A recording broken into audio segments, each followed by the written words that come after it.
Assalamualaikum warahmatullahi wabarakatuh. Selamat pagi semuanya. Yang terhormat para komisi-komisi sekalian, di pagi hari ini tanggal 18 Oktober 2024 kita akan mengadakan sidang mengenai APBD Kota Jakarta tahun 2024. Saya selaku ketua sidang menyatakan kalau sidang ini dibuka. Pada Komisi 2 dipersilakan untuk menjabarkan mengenai APBD Kota Jakarta, membahas mengenai kemacetan. Dipersilakan. Nama saya Nina Sablila dari Komisi 2 tentang menangani kemacetan mobilitas masyarakat perkotaan yang padat dan cepat mewarnai hiruk-pikuk kota Jakarta. Meski Pemprov DKI Jakarta telah menyediakan transportasi publik yang mencakup hampir seluruh masyarakat wilayah Jakarta bahkan hingga sekitarnya, mobilitas warga dengan kendaraan pribadi tidak bisa dihindari. Karenanya, Pemprov DKI Jakarta menganggarkan 697 triliun bagi program maupun kebijakan untuk penanganan kemacetan lalu lintas. Penanganan kemacetan di Jakarta memang menjadi salah satu tantangan besar dalam tata kelola perkotaan. Anggaran sebesar 697 triliun yang dialokasikan oleh Pemprov DKI Jakarta mencerminkan komitmen serius untuk mengatasi masalah ini. Berikut adalah beberapa kebijakan dan strategi yang biasa digunakan untuk menangani kemacetan. Strateginya ada pengembangan transportasi publik, meningkatkan layanan MRT, LRT, Transjakarta, serta kereta komuter KRL agar lebih nyaman dan terintegrasi. Yang kedua ada pemberlakuan kebijakan ganjil genap. Yang ketiga pembangunan infrastruktur jalan. Yang keempat manajemen lalu lintas cerdas. Yang kelima penegakan hukum dan parkir. Yang keenam pengembangan kawasan berorientasi transit. Yang ketujuh promosi dan insentif untuk kendaraan ramah lingkungan. Dengan berbagai program tersebut, harapannya kemacetan di Jakarta bisa dikelola dengan baik dan warga Jakarta bisa menikmati mobilitas yang lebih lancar. Terima kasih. Terima kasih kepada kelompok 2 atas penjabarannya serta argumentasinya. Selanjutnya kepada Komisi 3 dipersilakan untuk membahas akselerasi pertumbuhan ekonomi APBD. Baik, perkenalkan saya Aura selaku Ketua Komisi 3 yang akan membahas terkait akselerasi pertumbuhan ekonomi. Badai pandemi yang berdampak pada penurunan produktivitas ekonomi sudah mereda. Kegiatan berniaga dan perekonomian masyarakat sudah mulai mereda dan lebih tinggi dari sebelumnya. Guna mengakselerasi perekonomian Jakarta, Pemprov DKI Jakarta menganggarkan dana hingga 1,57 triliun untuk mengakselerasi ekonomi. Oke, di sini kita akan menerapkan beberapa program strategi akselerasi ekonomi pada tahun 2024. Yang pertama itu ada peningkatan UMKM melalui digitalisasi dan pembiayaan. Terus yang kedua ada pengembangan infrastruktur hijau. Yang ketiga ada transformasi digital dan smart city. Yang keempat ada revitalisasi sektor pariwisata dan ekonomi kreatif. Yang kelima ada pembangunan kawasan ekonomi khusus atau KEK. Dan yang keenam ada peningkatan kualitas sumber daya alam manusia atau SDM. Sekian fakta dari Komisi 3. Terima kasih. Terima kasih kepada Komisi 3 atas penjabarannya serta argumentasi dan juga faktanya. Kepada Komisi keempat dipersilakan untuk menjabarkan mengenai kemiskinan. Perkenalkan, saya Laura Loren Arwan dari Komisi 4. Saya akan menjelaskan penanggulangan kemiskinan.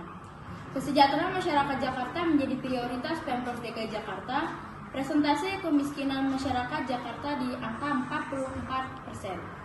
Pada tahun 2023 akan terus berkurang guna mewujudkan visi nasional tingkat kemiskinan 0%. Karena Pemprov DKI Jakarta menganggarkan 7,44 triliun dalam berbagai kebijakan hingga program penanggulangan kemiskinan.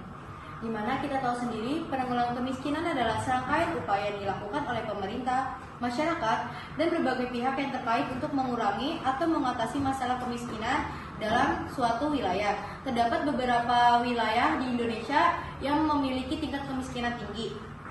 Untuk salah satunya ini tentu ada dari Pulau Papua, Maluku, Nusa Tenggara Timur, Sulawesi Tenggara dan Sulawesi Tengah, dan Aceh. Ini merupakan faktor utama yang memiliki Indonesia menjadi tingkat kemiskinan yang tinggi. Ada beberapa UU juga yang mencantumkan bahwa penanggulangan kemiskinan ini ada. Itu ada UU nomor 13 tahun 2011 tentang penanganan fakir miskin, ada UU nomor 11 2009 tentang kesejahteraan sosial, ada UU nomor 40 tahun 2024 tentang sistem jaminan sosial, ada yang terakhir ini ada UU nomor 23 tahun 2014 tentang pemerintahan daerah.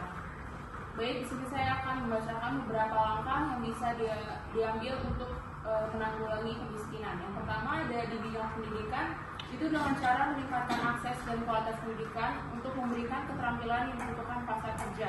Untuk peluang kerjanya bisa menciptakan lapangan pekerjaan melalui investasi di sektor-sektor yang padat karya. Untuk dukungan sosial bisa memperkuat jaringan bantuan sosial untuk membantu keluarga yang membutuhkan. Dan untuk pemberdayaan ekonomi bisa mendukung usaha kecil dan menengah atau UMKM dengan akses pembiayaan dan pelatihan. Sekian dari Komisi 4, terima kasih. Terima kasih pada Komisi 4 atas penjabarannya serta penjelasannya. Selanjutnya pada Komisi 5 dipersilakan untuk membahas mengenai stunting yang ada di Kami selaku Komisi 5 ingin menjelaskan mengenai penanggulangan stunting. Kecukupan gizi bagi masyarakat Jakarta, bahkan sejak usia bayi, tidak hanya menjadi perhatian orang tua. Pemprov DKI Jakarta turut memperhatikan pertumbuhan anak-anak Jakarta melalui anggaran Rp 1,75 triliun. Pemprov DKI Jakarta menyediakan beberapa program seperti program Dashar, pemberian makanan tambahan atau PMT, dan program dapur sehat hingga kebijakan-kebijakan untuk menanggulangi tingkat prevalensi stunting di Jakarta. Sekian dari komisi kami, terima kasih. 5 atas penjabaran singkatnya mengenai stunting. Selanjutnya pada Komisi 6 dipersilakan untuk membahas mengenai demokrasi. Sebelumnya perkenalkan diri, nama saya Desti Zara Kafiani dari Komisi 6 ingin membahas tentang penguatan nilai demokrasi. Jakarta sebagai provinsi dengan nilai indeks demokrasi yang tinggi, Indonesia tentu saja menjadi percontohan bagi wilayah sekitarnya. Ragam kegiatan sosial dan politik yang tersebar di seluruh penjuru Jakarta turut menghidupkan keberagaman dinamika sosial yang kondusif di Jakarta. Guna mempertahankan predikat provinsi dengan nilai indeks demokrasi yang tinggi, Pemprov DKI Jakarta menganggarkan rupiah 1,14 triliun. Sekian dari Komisi 6. Saya rasa sudah cukup atas penjabarannya. Saya ucapkan terima kasih kepada komisi-komisi yang sudah ikut berpartisipasi.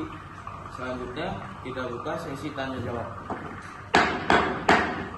Baik, perkenalkan saya Safira Zara dari perwakilan Sekretaris 1 ingin bertanya kepada Komisi Kemiskinan, Komisi 4. Saya ingin bertanya untuk yang pertama adalah masalah contoh nyata penanggulangan kemiskinan di daerah Jakarta. Karena setelah tadi yang saya dengar dari pemaparan datanya bahwa Komisi Kemiskinan menghabiskan paling banyak dana sekitar 7,44% dan triliun itu mengenai masalah kemiskinan. Jadi saya ingin bertanya contoh nyata kalian sebagai Komisi 4 untuk permasalahan penanggulangan kemiskinan. Pertanyaan selanjutnya adalah apakah kalian memiliki kebijakan sosial dalam upaya untuk menanggulangi pengurangan kemiskinan? Terima kasih. Kami dari Komisi 4 akan menjawab pertanyaan dari ketua sidang. Yang pertama ini ada kebijakan yang kita lakukan, itu ada kebijakan sosial, yaitu satu program KJP atau Kartu Jakarta Pintar. Di sini programnya itu untuk bantuan pendidikan bagi anak-anak dari keluarga kurang mampu. Selanjutnya untuk yang mengurangi kebijakan yang kita kurangi di DKI Jakarta, yang pertama itu ada peningkatan kesehatan masyarakat atau yang biasanya kita sebut Kartu Jakarta Sehat atau KJS. Untuk yang lainnya itu ada penyuluhan gizi dan kesehatan. Sekian dari Komisi 4, terima kasih. Saya rasa sesi tanya jawab pada hari ini sudah cukup. Kita akan melanjutkan sidang ini di lain hari. Sidang saya tutup sementara.